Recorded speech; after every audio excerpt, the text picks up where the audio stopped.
Bom, pessoal, eu resolvi gravar o vídeo para ficar mais fácil de vocês entenderem, tá?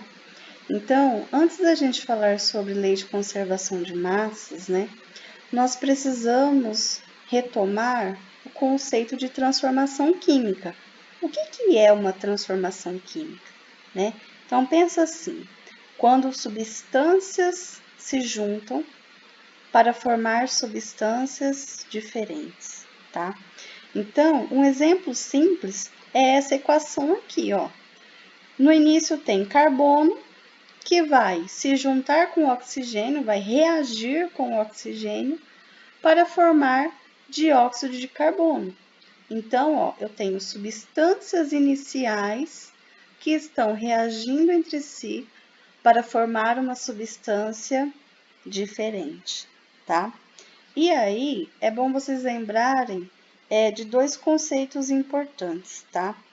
Quem são os reagentes e os produtos da reação química? Então, eu sempre falo, ó, reagente é aquele elemento que vai estar antes da seta, né? Então, que seta? A seta da reação química, da equação química, tá? Então, aqui no caso, quem são os reagentes? O carbono e o oxigênio. E quem que é o produto? Aquilo que foi formado, aquilo que está depois da seta, que no caso aqui é o dióxido de carbono, certo? Então, sabendo o que é uma transformação química, vamos começar a falar sobre lei de conservação de massas, tá?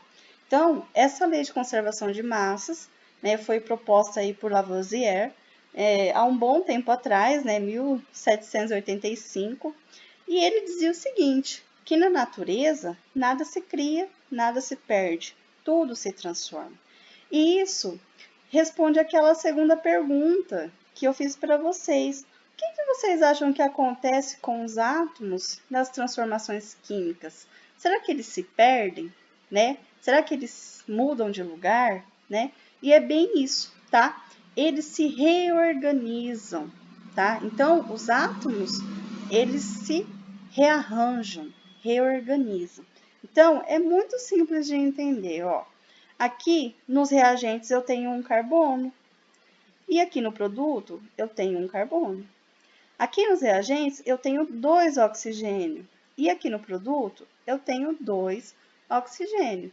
Então, não tem átomos a mais e nem átomos a menos.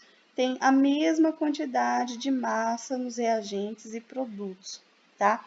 Então, lei da conservação de massa é isso.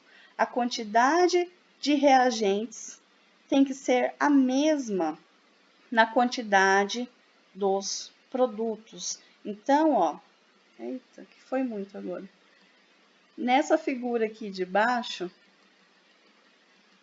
deixa eu voltar. Vou pegar o mouse aqui para facilitar.